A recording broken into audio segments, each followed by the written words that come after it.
দৃষ্টিভঙ্গি কি, বক্তার দৃষ্টিভঙ্গি, কথার দৃষ্টিভঙ্গিতে বোঝা যাবে বক্তার মধ্যে ভক্তি আছে কি নেই। যেমন কিছু কিছু বক্তা আছে, নাম বলবো না, যাদের কথাবার্তা শুনলে, যাদের বডি ল্যাঙ্গুয়েজ, মানে যাদের শরীরী ভাষা, হরিকথা বলতে গিয়ে শরীরী ভাষা, চলন বলন দেখলেই বোঝা যায় এদের মধ্যে ভক্তির অভাব। এরা যুক্তিবাদী, এরা যুক্তিবাদী, এরা যুক্তিতে বিশ্বাসী। এবারে এরা যা কিছু করে প্রমাণ ছাড়া করে না। মানে এদের কথা বলতে গেলে এক কথায় বলা যায়, এদের বাবা মাকেও যদি বলা যায় আপনারই বাবা মা, মানে দাঁড়ান আগে প্রমাণ করি তারপর বলুন। বোঝাতে পারলাম? কোন জায়গাটা টাচ করলাম বুঝতে পারছেন? যা বোঝার বুঝে নিন। এরা বাবা মা যে বলে প্রমাণ করে তারপর বলে। আর আমি আপনি বাবা মা বলি, ছোট্টবেলা থেকে শিখিয়ে দিয়েছে। এই কালোপানার যে লোকটা, এইভাবে ভাবো, কালোপানার লোকটা তোর বাবা, এই যে ধবধবে এই যে মহিলা দাঁড়িয়ে আছে সামনে, এই হলো তোর মা। এই মা বলে ডাক, মা মা, ডাক ডাক ডাক, মা মা মা মা, এই ডাক ডাক ডাক, বাবা বাবা। এই দেখো, ওই যে ছোটবেলা থেকে ডাক শিখিয়েছে, এই যে বয়স হয়ে গেছে 56 বছর বয়স, এখনো তাকেই বাবা বলছি, মা বলছি। একদিনের জন্য মনে প্রশ্ন জেগেছে, আচ্ছা সেখানেও বাবা মা, সত্যি কি আমার বাবা মা? বোঝাতে পারলাম? মনে রাখবেন, যারা এই পথে আসে তাদের ভেতরে ভাবটা কি জানেন? অন্ধের মতো বিশ্বাস। ভগবান আছেন, ভগবান আসেন, ভগবান ডাকেন। আর যাদের মধ্যে অন্ধের মতো বিশ্বাস নাই, তারা ভগবান আছেন কিনা সেটাও তাদের মধ্যে প্রশ্ন। যার জন্য দেখবেন যুক্তিবাদী যারা, তাদের কাছে যদি আপনি জিজ্ঞাসা করেন ভগবান আছে, দেখবেন তারা এক কথায় উত্তর দেয় ভগবান নাই। আর যারা ভক্তিরসে ডুবে গেছে তাদের কাছে যদি জিজ্ঞাসা করেন ভগবান আছেন, দেখবেন তারাও নাই বলছে। এইদিকে এইদিকে তারাও যে নাই বলছে, সেখানে একটা শিক্ষা কথা জড়িয়ে আছে। কীরকম? একটা দৃষ্টান্ত দিয়ে বলি কথাটা। যেমন আমরা বাজার হাট করি, কম বেশি বাজার হাট তো আমরা করি। তা বাজার হাটে গেলে কি হয়? ক্রেতা বিক্রেতার মধ্যে 10-20টা কথা খরচ হয় না, তারপর তো কেনা বেচা হয়।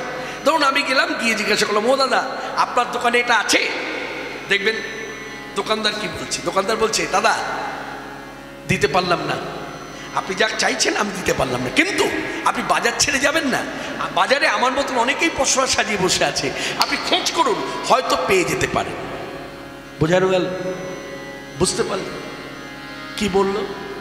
সরাসরি নাই বললো না, কি বললো? আমার কাছে নাই। ঠিক তো, যারা ভক্তিরসে ডুবে গেছে তাদের কাছে যদি কেউ বলে ভগবান আছেন, তখন তারা বলে শুনুন, আমার মধ্যে তো ভক্তি নাই, আমার মধ্যে সাধনা নাই, ভজন নাই, আমি তো তাকে দেখি নাই।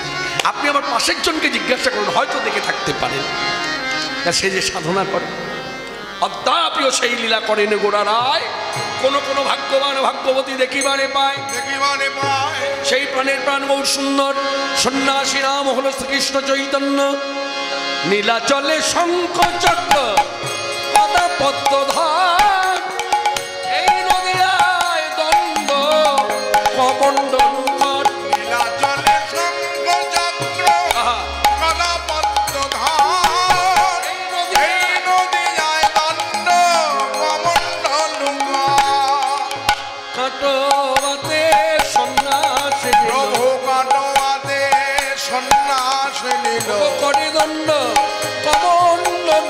শ্রীকৃষ্ণ চৈতন্য হলো মনে দণ্ড কমণ্ডল, শ্রীকৃষ্ণ চৈতন্য হলো মনে দণ্ড কমণ্ডল, কাটোয়াতে সন্ন্যাস নিল।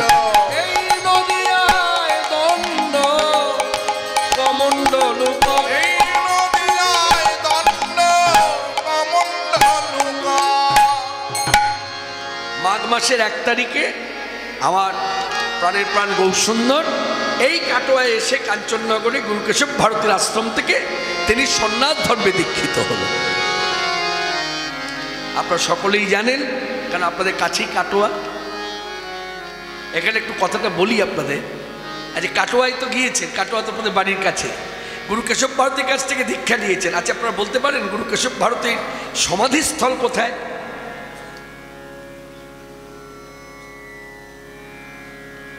পারবেন না। কেন পারবেন না পরে বলছি।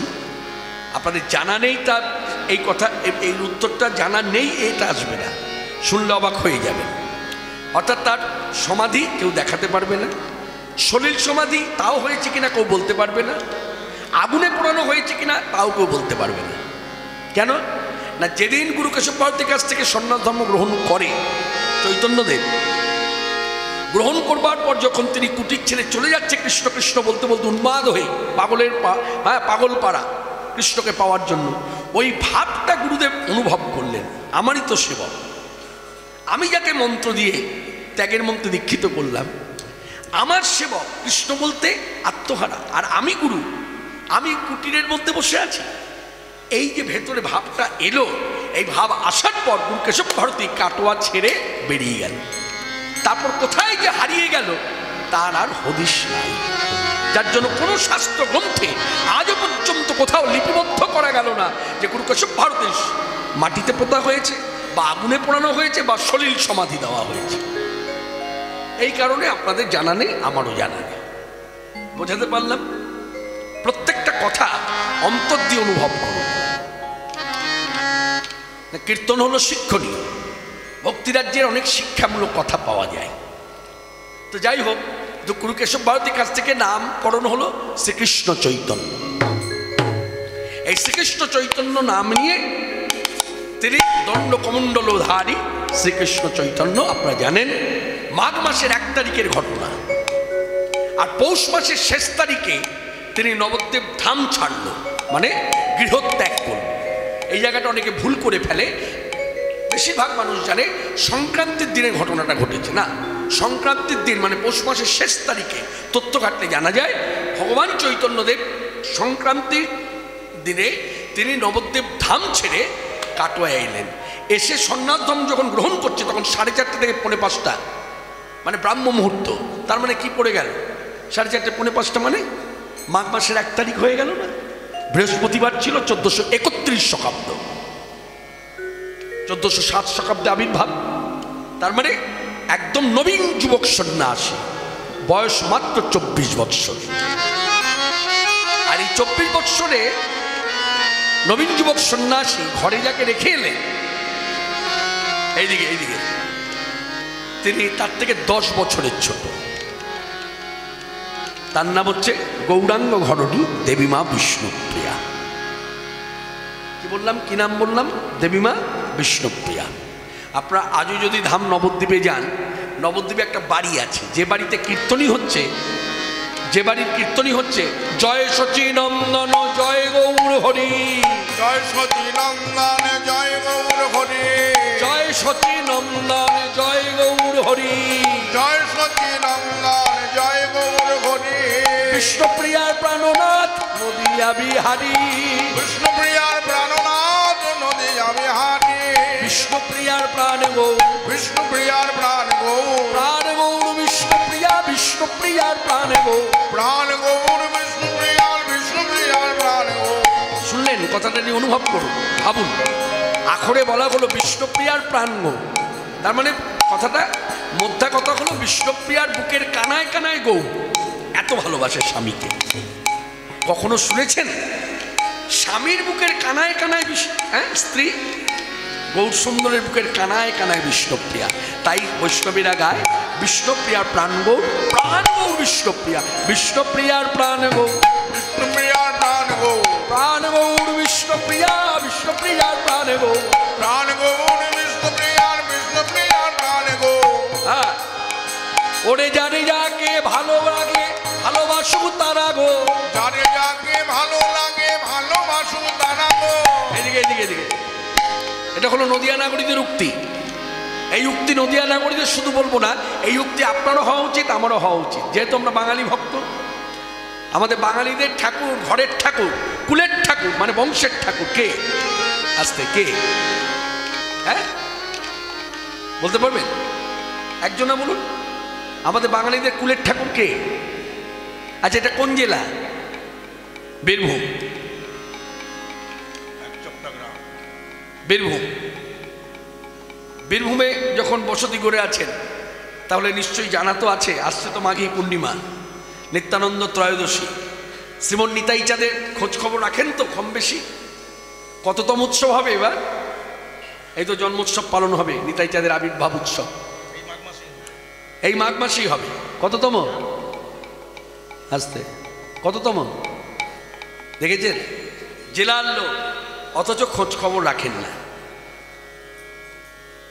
যার জন্য বাঙালি ভক্তদের মনে রাখবেন, অন্যভাবে নেবেন না, এইভাবে ভাবুন, বাঙালি ভক্তরা ভক্তি রাজ্যে অনেক পিছিয়ে আছে অন্যান্য রাজ্যের ভক্তদের থেকে। অন্যান্য রাজ্যের ভক্তদের থেকে বাঙালি ভক্তরা অনেক পিছিয়ে আছে। নিতাই চাঁদের গত বছর গেছে 52তম, 552, এবার হবে 553। কি মনে রাখতে পারবেন তো?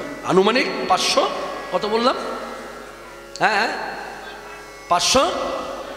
কার নিতাই চাঁদ? কি আপনার দাদা? সাক্ষাৎ ভগবান নিতাই চাঁদ, ভগবান বলরাম। ভগবান বলরাম এবার এসেছেন নিতাই সুন্দর হয়ে, অর্থাৎ মহাপ্রভু নিতাই চাঁদ। ভগবানকে ভগবানের আখ্যা দিতে হবে। আপনি নরেন্দ্র মোদীর নাম নিতে গিয়ে কি বলেন? প্রধানমন্ত্রী নরেন্দ্র মোদী বলেন না? বলেন তো? ওটাই হচ্ছে তার মর্যাদা। মমতা ব্যানার্জির নাম নিতে গিয়ে কি বলেন? মুখ্যমন্ত্রী মমতা ব্যানার্জি বলেন তো? ওটাই মুখ্যমন্ত্রীর মর্যাদা। তেমনি ভগবানের মর্যাদা, ভগবানের নাম বলার আগে ভগবান কথাটা বলতে হবে। এইভাবে ভাবুন। এই জায়গাগুলো সংশোধনের প্রয়োজন। নিতাই চাঁদ, নিতাই চাঁদ, নিতাই নাম অনেকেরই আছে, আছে না? আপনাদের এখানে হয়তো মিষ্টান্ন ভাণ্ডার আছে নিতাই মণ্ডল, তো নিতাই মণ্ডল আর নিতাই চাঁদ এক? এখানে নিতাইকে পরিচয় দিতে গেলে বলতে হবে ভগবান নিতাই সুন্দর, ভগবান গৌর সুন্দর, ভগবান শ্রীকৃষ্ণ, ভগবান বলরাম। তা সেই নিতাই সুন্দর আবির্ভাব আনুমানিক 553তম জন্মোৎসব পালন হবে। এই নিতাই সুন্দর সে ছিলেন এই বীরভূমে। এবং যখন নিতাই সুন্দর এলেন, যদি ইতিহাস জানা থাকে, খুব খাঁটি কথা মনে রাখবেন, এই জেলা বীরভূম একটা সময় মানুষ অনাহারে কাটিয়েছে। শুধু কাটিয়েছে না, মরে গেছে, না খেতে পেয়ে মরে গেছে। কেন? ভালো শস্য ফলতো না। এগুলো ইতিহাস। এই দেশটাকে বলা হয় রাঢ় দেশ, রাঢ় ভূমি।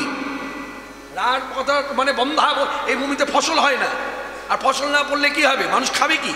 তা সেই সময় বহু মানুষ মারা গেছে অনাহারে। যার জন্য চৈতন্য ভাগবতটা দেখবেন, চৈতন্য ভাগবতে বৃন্দাবন দাস ঠাকুর বলেছে, নিতাই চাঁদের প্রাদুর্ভাবে কি হলো বীরভূমে?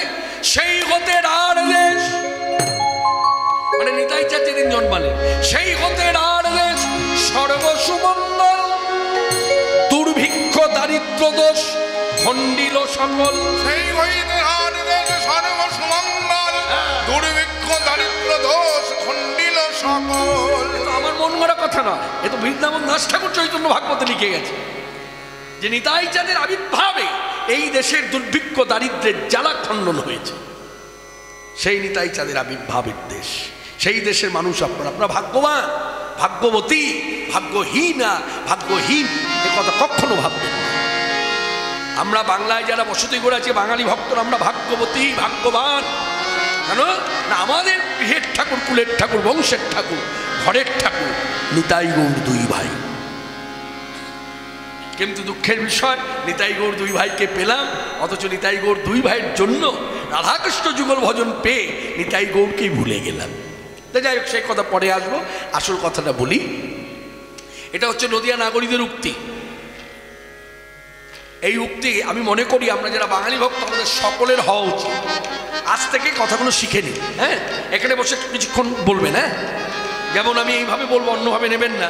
এখন যদি আপনাদের সঙ্গে আমি কীর্তন করি না, রাধে রাধে জপা করো,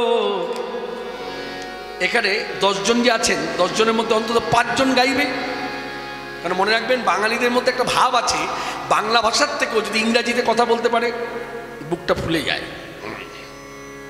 যদি হিন্দি ভাষায় কথা বলতে পারে বুকটা ফুলে যায়। আমি হিন্দি ভাষায় বলতে পারি, কিন্তু জানবেন যারা অবাঙালি, যারা অবাঙালি তারা নিজেদের ভাষায় কথা বললে গর্ব হয়, বাংলা ভাষায় কথা বলতেই চায় না,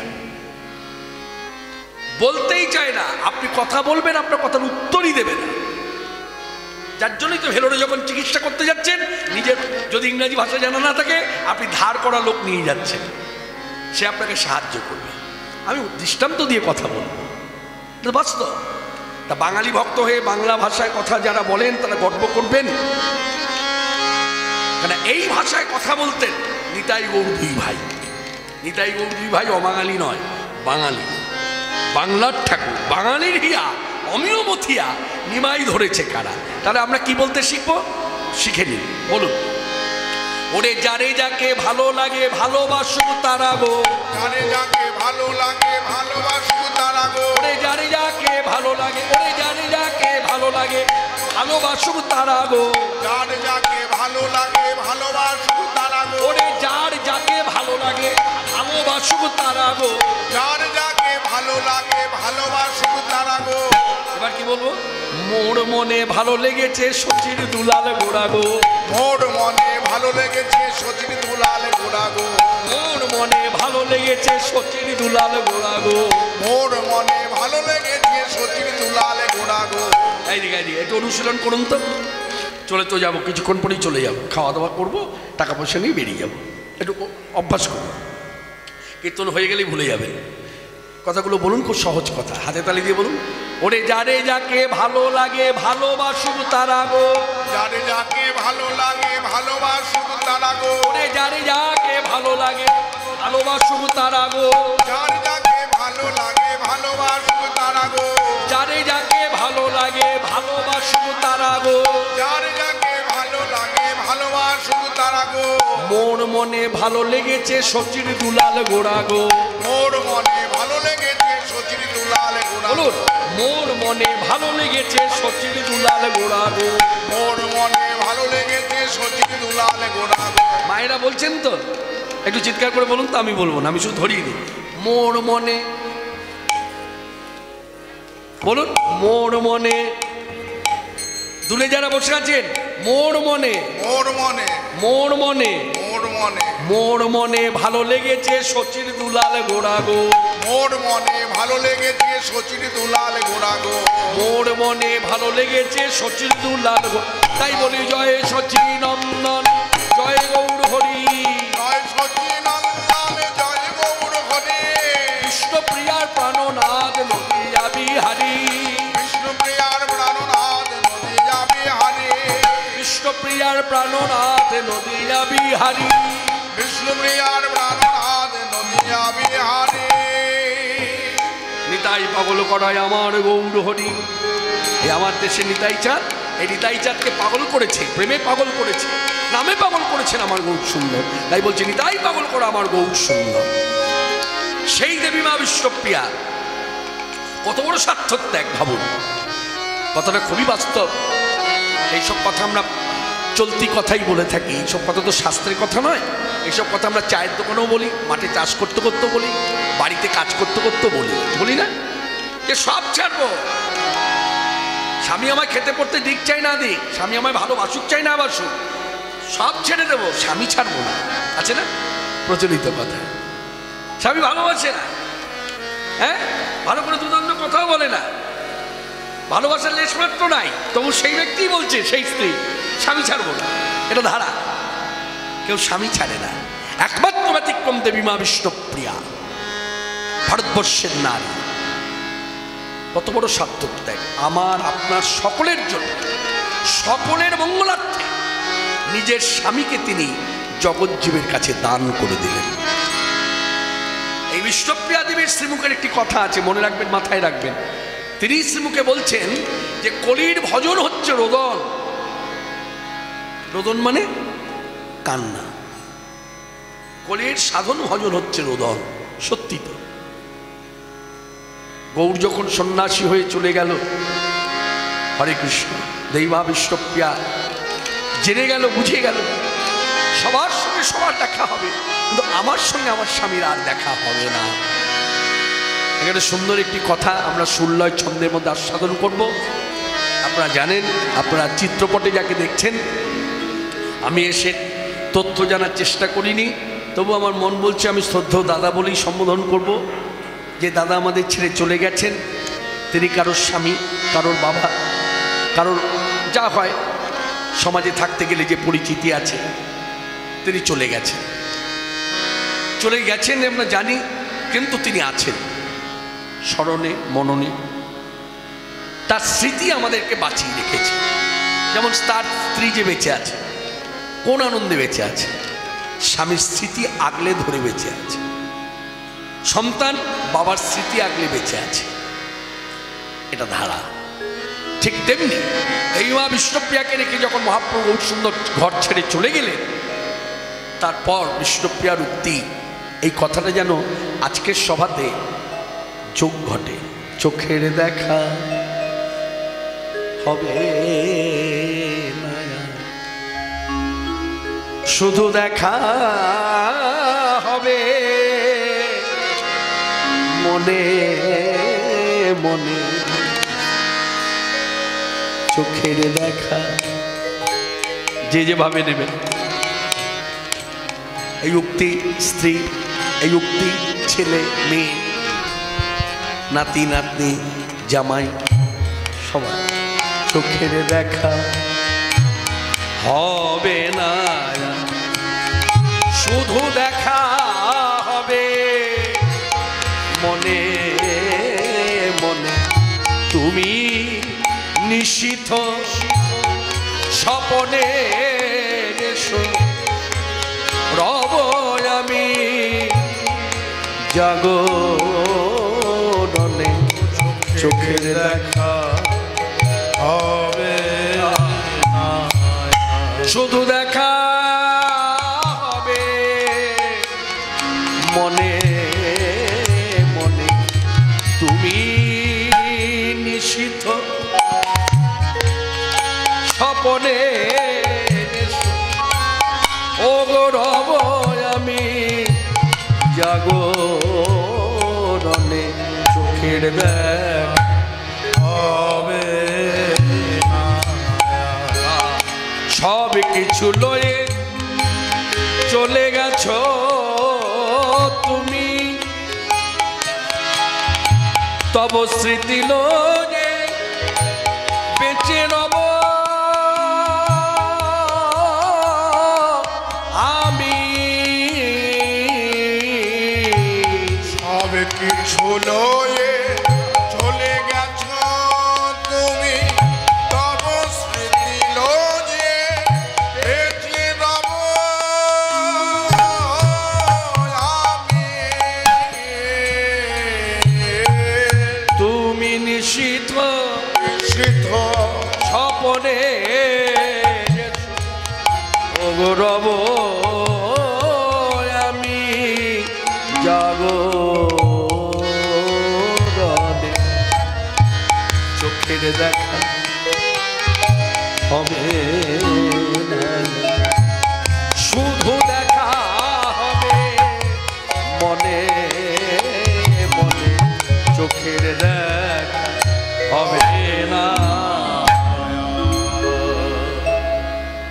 সেই প্রাণের প্রাণ বহু সুন্দর সন্ন্যাসী হয়ে নীলাচলে আছে মায়ের আদেশ। আপনাদের পাশের জেলাই হচ্ছে নদীর ওপারে জেলাই হচ্ছে বর্ধমান। আর এই পূর্ব বর্ধমানের একজন বৈষ্ণব পদকর্তা, চৈতন্য সমসাময়িক এবং আকুমার ব্রহ্মচারী, বীর্যবান পুরুষ, যার সমাধি আছে এখন মেদিনীপুর জেলায়। এই দেশের মানুষ, আর দেহ এঁকেছেন মেদিনীপুর জেলায়। জানেন এইসব কথাগুলো? জানেন? খোঁজ রাখেন না, অন্যভাবে নেবেন না, এটা বড় আক্ষেপ থেকে বলছি। আমরা বাঙালি ভক্তরা কেদারনাথের খবর রাখি, কেদারবদ্রী, নৈনিতাল, আরো কত কিছু, সব বাইরে, সব বাইরে। আমাদের দেশের ভেতরে যে কি আছে, দেশ বলতে আমাদের বাংলা রাজ্যের ভেতরে এখনো ঘুরে দেখি নাই, এখনো খোঁজ রাখি নাই। এই যে আপনাদের বীরভূম জেলা, নদীর এপারে জেলা, হ্যাঁ, এপারে জেলার বৈষ্ণব পদকর্তা একজন, কি নাম? লোচন দাস ঠাকুর। এই লোচন দাস ঠাকুর অনেক পদ লিখেছে, বিখ্যাত একটা পদ আছে, অবতার সার গৌর অবতার কেন না চিনিলি তারে। মানে এটা বাঙালি ভক্তদের উদ্দেশ্য করে তিনি লিখেছেন, কেন বাঙালি ভক্তদের ভক্তির দুর্দশা দেখে লিখতে বাধ্য হয়েছে যে তোমরা গৌর দেশের লোক হয়ে গৌর দেশে কর্ম করে খাচ্ছ, অথচ ভগবান গৌর সুন্দরকে তোমরা চিনলে না। তাই লিখে দিল, অবতার সার গৌর অবতার কেন না চিনিলি তারে, করি নিরে বাস গেল না তিয়াস আপন কর্ম ফেরে। কথার অর্থ নিশ্চয়ই অবগত। করি নিরে, বা নির মানে জলাশয়ের ধারে, জলাশয়ের ধারে বসে কোনো পিপাসার্ত ব্যক্তি যদি চিৎকার করে বলে আমার পিপাসা মিটল না, এটা দুর্ভাগ্য না? কি দুর্ভাগ্য না? ঠিক তদ্রুপ গৌর দেশে জন্মে যায়, সেই ভক্তি এলো না, গৌর পাক মধ্যে মাথা নোয়ালো না, গৌর ভজন নাই, গৌর কথা নাই। আক্ষেপ করে লোচনদাস ঠাকুর বললেন, করিনি রে বাস গেল না তিয়াস আপন কর্ম ফেরে, কণ্টকের তরু সদাই সেবিলি অমৃত ফলের আসে, প্রেম কল্প তরু গৌরাঙ্গ আমার তাহারে ভজিলি বিষে।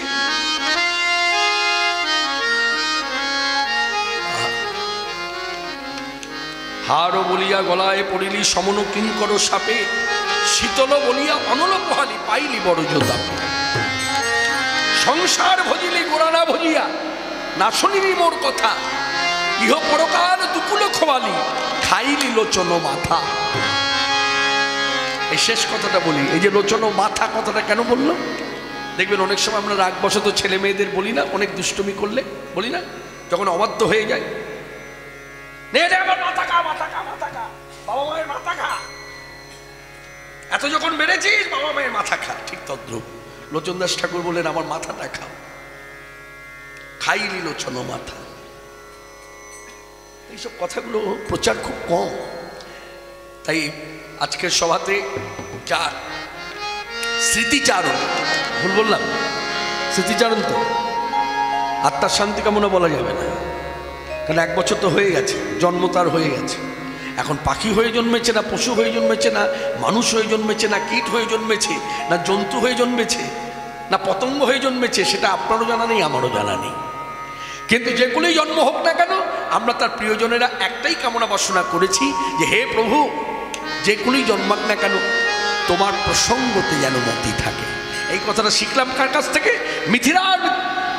মিথিলার কবি বিদ্যাপতির কাছ থেকে। বিদ্যাপতি আমাদেরকে শিখিয়েছেন, জানিয়েছেন ভগবানের কাছে প্রার্থনা করো। মানে কি প্রার্থনা? কি এ মনুষ্য পশু পাখি জনমিলে, কি এ মনুষ্য পশু পাখি জনমিলে, অথবা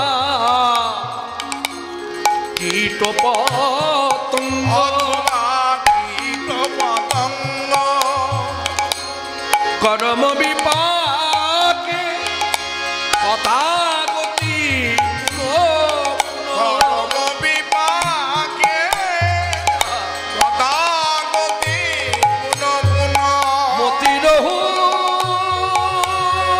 মতিরহু তুমা বড় সঙ্গ, মতিরহু তুমা বড় সঙ্গ, তোমার প্রসঙ্গে যেন মতি থাকে, তোমার প্রসঙ্গে যেন মতি তোমার থাকে, প্রসঙ্গে যেন মতি থাকে, তোমার প্রসঙ্গে যেন মতি থাকে। আমার যে কুলে জন্ম হবে না কেন প্রসঙ্গে যেন মতি থাকে, আমার যে কুলে জন্ম হোক না কেন প্রসঙ্গে যেন মতি থাকে। হে মাধব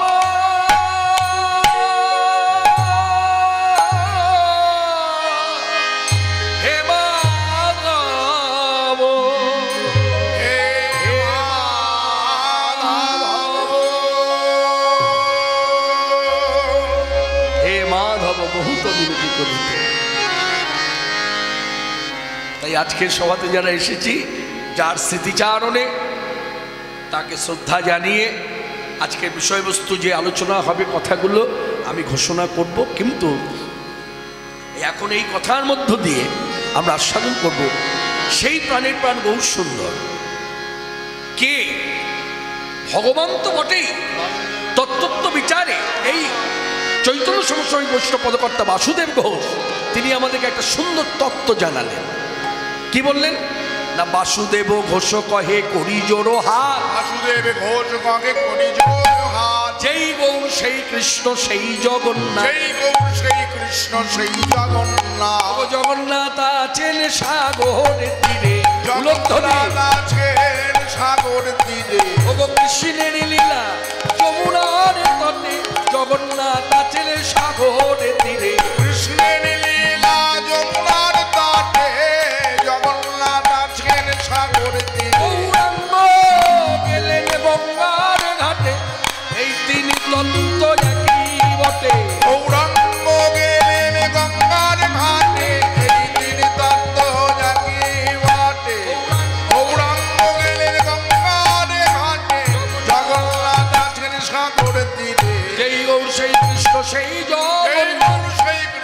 সেই জগন্নাথ। এই কথার উপরে দাঁড়িয়ে কাজী নজরুল ইসলাম একটি গান রচনা করলেন। কাজী নজরুল ইসলাম কৃষ্ণগীত গেয়েছে, আপনিও জানেন আমিও জানি। কাজী নজরুল ইসলাম মাতৃসঙ্গীত গেয়েছে, মায়ের গান। এমন বললে বলা যায় কাজী নজরুল ইসলাম প্রতিদিন রাতে ঘুমোবার আগে একটি করে মাতৃসঙ্গীত গাইতো, তারপর ঘুমোতো। তথ্যটা জেনে রাখুন, কাজী নজরুল ইসলাম প্রতিদিন রাতে বিছানায় মাথা রাখার আগে একটি করে মায়ের গান গাইত, গাইবার পরে ঘুমোতেন। কাজী নজরুল ইসলাম যে কত বড় মাপের, কত উচ্চস্তরে ভক্তি নিয়ে কথাগুলো লিখেছেন, যার জন্য আমাদের শান্তিনিকেতনে বিশ্বকবি রবীন্দ্রনাথ ঠাকুর তিনি তার মুখে বলতে বাধ্য হয়েছেন যে নজরুল যে জায়গায় ঢুকে গেছে, মানে আমি চলতি কথাটা ব্যবহার করে বলি, নজরুল যে জায়গায় ঢুকে গেছে মানে পৌঁছে গেছে, ওখানে ঢুকবার অধিকার আমার নাই। এই কথাতেই তো বোঝা যায় কত উচ্চস্তরে, না বলে ভাবতে পারেন। হ্যাঁ, মুসলমান, এইদিকে মুসলমান, তিনি কথাগুলো যে লিখেছে, কথাগুলো শুনলে অবাক হয়ে যাবে। তিনি আমাকে আপনাকে প্রশ্ন করছে, পথে কি দেখলে যেতে আমার গৌর ভগবানে, দেখলে যেতে আমার গৌর ভগবানে, পথে কি দেখলে যেতে আমার গৌর ভগবানে, পথে কি দেখলে যেতে আমার গৌর ভগবানে, যারে কোলে যায় না দেওয়া কোলে সে ডেকে তারে, যারে কোলে যায় না দেওয়া কোলে দেয় সে ডেকে তারে, যারে কোলে যায় না দেওয়া, যারে কোলে যায় না দেওয়া, যারে কোলে যায় না দেওয়া, যারে কোলে যায় না দেওয়া, কোলে দেয় ডেকে তারে, পথে কি দেখলে যেতে আমার গৌর ভগবানে, পথে কি দেখলে যেতে আমার গৌর ভগবানে, নবীন সন্ন্যাসী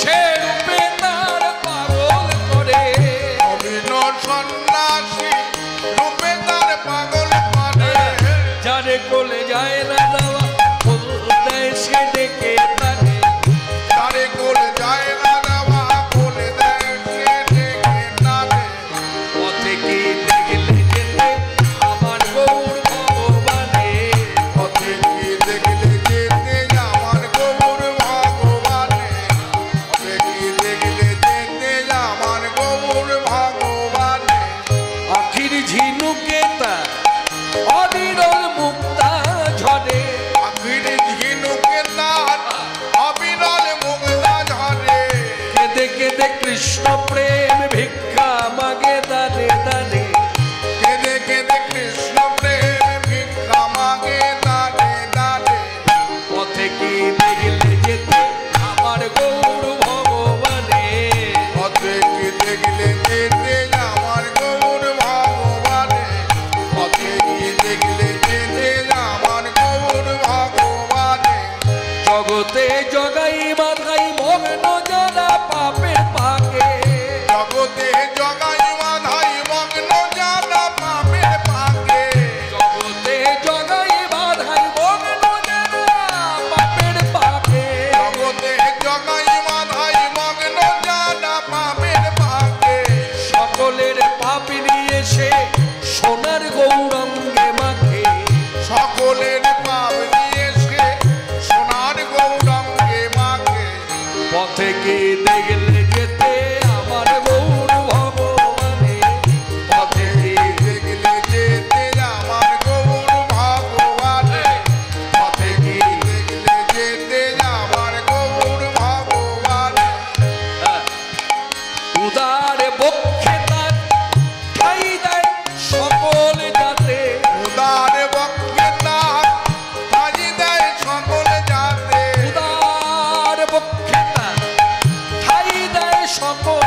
অনেকেই দেখলে উলধ্বনি। আমার কবর ভগবানে, অনেকেই দেখলে যেতে আমার কবর ভগবানে, যারে কোলে যায় না দেওয়া কোলে দেয় সে ডেকে তারে, পথে কি দেখলে যেতে আমার কবর ভগবানে।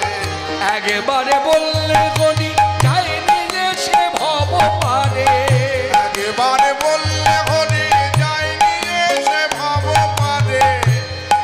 সভার মধ্যে দাঁড়িয়ে ঘোষক হিসাবে একটি ঘোষণা করি। আজকের সভাতে এই স্মৃতিচারণে হরিকথা শুনতে এসেছি আমরা যারা, তারা সকলেই আমরা জানি এবং অজানা যারা তাদেরও জন্য বলা, এখানে প্রসাদের আয়োজন আছে। হ্যাঁ, আপনারা প্রসাদ পেয়ে তারপর যাবেন। যা চলতি কথায় অনেকে বলে থাকে খাওয়ার আয়োজন আছে, কিন্তু আমরা জানি যেখানে হরিকথা ধর্মকথা আলোচনা হয় সেটাই হরিসভা ধর্মসভা। ঈশ্বরকে উপলক্ষ করে যা কিছু হয়, হ্যাঁ, সেটা প্রসাদ স্বরূপ ভাবতে হয়। তা আপনারা জানেন মানেন সবই, আবার বলার কিছু নেই। তা প্রসাদ যখন কথাটা কানে এসেছে, ভক্তি করবেন, না পেয়ে কেউ যাবেন না। তা পরে পাবো অধরামৃত, এখন আমরা পাবো কথামৃত। শাস্ত্রে লেখা আছে মধুর কৃষ্ণের অধরামৃত, আরো আরো মধুর তার কথামৃত। তার না হইল যা আস্বাদিত, সে জন্মি আও জীবন মৃত। সেই রসনা ভেগ জিহুবা সম। এইদিকে এদিকে মায়েরা কথার দিকে মন রাখো, কথাগুলো ভক্তির কথা, মন দিয়ে শুনুন। বাড়ির গল্প হলে ডাকতাম না, আমি যদি বাড়ির গল্প করতাম ডেকে শোনাতাম না। শাস্ত্রের কথা শুনুন। যিনি লিখেছেন তিনি হলেন আমাদের ঝামটপুরে কৃষ্ণভক্ত শিরোমণি 80 বছরের বৃদ্ধ কবিরাজ গোস্বামী পাদ। লিপিবদ্ধ করেছেন চৈতন্যদেবের শ্রীমুখের কথা। চৈতন্যদেব রাধাভাবী ভাবিত তনু, তিনি শ্রীমুখে বলছেন মধুর কৃষ্ণের অধরামৃত, মানে কৃষ্ণের যে উচ্ছিষ্ট খাওয়া সেটা অধরামৃত, অমৃত বিষ্ণু। তার থেকে আরো অমৃত কি, তার কথামৃত। এই দুই তার না হইল যা আস্বাদিত, মানে যে পেল না, জিহুবাই পেল না, মানে অধরামৃত পেল না, কৃষ্ণ কথা উচ্চারণ হলো না। তার না হইল যে আস্বাদিত, সে জন্মিয়াও জীবন মৃত। সে বেঁচে আছে কিন্তু বেঁচে থেকেও সে মৃত। সেই রসনা মানে জিহুবা, ভেগ জিহুবার সম। ভেগ মানে ব্যাঙ, ব্যাঙের সঙ্গে তুলনা করছে, মানে ব্যাঙের জিহুবার সঙ্গে তুলনা করছে। ব্যাঙের জিহুবার ডাকে কি হয়, ব্যাঙের বিপদ আসে, সাপ এসে তাকে গ্রাস করে, ঠিক তো দ্রুপ। এটা ভাবরাজ্যের কথা। এই কথা আবার নিয়ে গিয়ে কেউ ল্যাবরেটরিতে পরীক্ষা নিরীক্ষা করবেন না, তাহলে কোনো সমাধান হবে না। এটা পুরোপুরি ভাবের কথা। যদি বিশ্বাস হয় হলো, যদি বিশ্বাস না হয় হলো না, যেখানকার কথা সেখানে রয়ে গেল। এটা ভাবরাজ্যে দাঁড়িয়ে সাধুসন্ত বৈষ্ণবেরা বলছেন সেই জিহুবাটা ভেগ জিহুবার সম, মানে ব্যাঙের জিহুবার সঙ্গে তুলনা করছে। ব্যাঙের জিহুবার দ্বারা ডাকে, ডাকলে কি হয়, সাপ এসে তাকে খেয়ে নেয়। ঠিক তদ্রুপ আমাদের জীবনেও, মনুষ্য জীবনে এই জিহুবার দ্বারা কথা বলছি, সব কথা বলছি, বলার অধিকার দিয়েছে বলছি, কিন্তু দিনন্তে একবারও কৃষ্ণ কথা বলছি না। তাহলে কি হবে, আস্তে আস্তে কাল সাপ এসে আমাদেরকে গ্রাস করে দেবে। হরে কৃষ্ণ। ওই যে বললাম বিশ্বাস, অন্ধের মতো বিশ্বাস যার আছে, তিনটি কথা সত্য বলে জানে। ভগবান আছেন, ভগবান আসেন, ভগবান ডাকেন। তার উজ্জ্বল দৃষ্টান্ত চৈতন্য অবতার। তিনি এসে হরিনাম প্রচার করেছেন। আর এই হরিনামের কি মহিমা, একেবারে বললে হরি যায়নি এসে ভব পারে, একেবারে বললে হরি যায়নি এসে ভব পারে। একেবারে বললে হরি হরিনাম করো, হরিনাম হরিনাম হরিনাম হরিনাম হরিনাম। একেবারে বললে বলি হরিনাম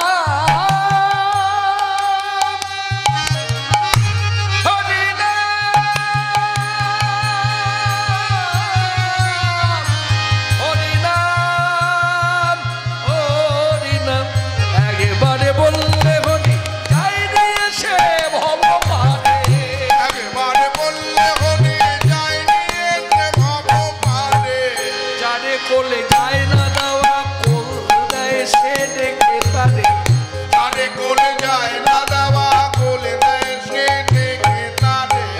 পথে কি দেখতে যেতে আমার গৌর ভগবান, পথে কি দেখলে যেতে আমার গৌর ভগবান, পথে কি দেখলে যেতে আমার গৌর ভগবান।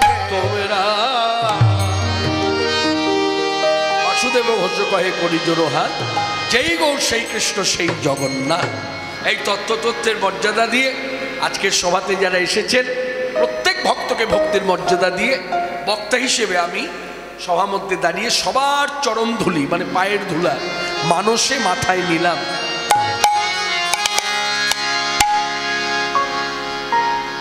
এবার ছোট্ট করে একটু গাই, হরি বলা হলো না গো, হরি বলা অবতারে, হরি বলা হলো না গো, হরি বলা অবতারে, হরি বলা হলো না গো, হরি বলা অবতারে, হরি বলা হলো না গো, হরি বলা অবতার, হরি বলা হলো না গো, হরি বলা অবতারে, হরি বলা হলো না গো, হরি বলা অবতার, হরি বলা হলো না গো, হরি বলা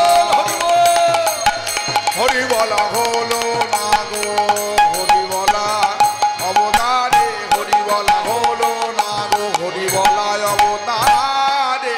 বাসুদেব ঘোষ কহে করি জোড়ো হাত। সেই গৌর সেই কৃষ্ণ সেই জগন্নাথ। আজকের সভায় যার স্মৃতিচারণে হরিকথা আস্বাদন, আজকে আমি ভেবে চিনতে দেখলাম আজকে আস্বাদন হবে, যেহেতু আমরা অনেকগুলো বৎসর পার করেছি, প্রায় 4 বছর হয়ে গেল না, 2 বছর হলো, 20 বছর, ওরে বাবা 20 বছর পার হয়ে গেল, অতএব কোনো দোষ নাই। আজকে আস্বাদন হবে শ্রী শ্রী চৈতন্য চরিতামৃত গ্রন্থ অবলম্বনে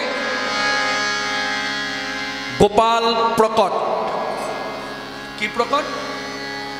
হ্যাঁ, প্রকট কথার অর্থ কি? হ্যাঁ হ্যাঁ, স্থাপিত। গোপাল প্রকট। এখন গোপাল প্রকট হয়েছিল কোথায়? চৈতন্য চরিতামৃত গ্রন্থ পড়াশোনা করলে জানা যায়, কবিরাজ গোস্বামী লিপিবদ্ধ করেছেন চৈতন্যদেবের শ্রীমুখের কথা, মুখনিসৃত বাণী। গোবর্ধনে গোপাল প্রকট। গোবর্ধন মানে ওই যে বৃন্দাবনে গোবর্ধন পাহাড়, ওই পাহাড়ের উপরে গোপাল প্রকট, মানে গোপালকে বসানো হলো। গোপাল ছিল কোথায়, কি করে কি হলো, সব বৃত্তান্ত জানা যাবে, কিন্তু সহজভাবে বলি, গোপাল ওখানে স্থাপন হলো। কার দ্বারা হলো সব শুনবো।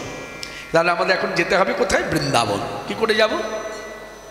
আমরা যেখানে বসে আছি এখানে বসে থেকেই মানসে আমরা বৃন্দাবনের কথা স্মরণ মনন করব। এখন বৃন্দাবনের ভজন হচ্ছে যুগল ভজন। বৃন্দাবনের ভজন হচ্ছে যুগল ভজন, মানে আমি আমার অভিব্যক্তি ব্যক্ত করি এখানে সভা মধ্যে দাঁড়িয়ে। মানে ধরুন আমি বৃন্দাবনে বসতি করে আছি, ভাগ্য বলে দেখা গেল রাধারানীর সঙ্গে দেখা হয়ে গেল। ওখানে ভজনের ধারাটা হলো রাধারানীকে যে একা পেলাম, পেয়েও আনন্দ হচ্ছে না। কেন? যুগল ভজন। মানে কৃষ্ণ যদি সঙ্গে থাকতো আরো বেশি সুখ হতো। তেমনি কৃষ্ণকেও যদি ভাগ্য বলে একা পেয়ে যায়, রাধারানী যদি সঙ্গে না থাকে সুখ হলো কিন্তু পূর্ণতা পেল না। রাধারানীর সঙ্গে থাকলে আরো ভালো হতো। তাই বৃন্দাবনের ভজন যুগল, স্মরণ যুগল, মনন যুগল, কথন যুগল, শ্রবণ যুগল। তা সেই যুগল কীর্তন আমরা করব বৈষ্ণবীয় সিদ্ধান্ত অনুযায়ী। এ হলো মহাজনী পথ।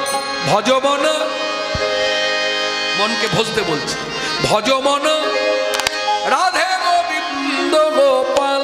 উলধ্বনি ভজমন রাধে গোবিন্দ গোপাল, ভজমন রাধে গোবিন্দ গোপাল, ভজমন রাধে গোবিন্দ গোপাল,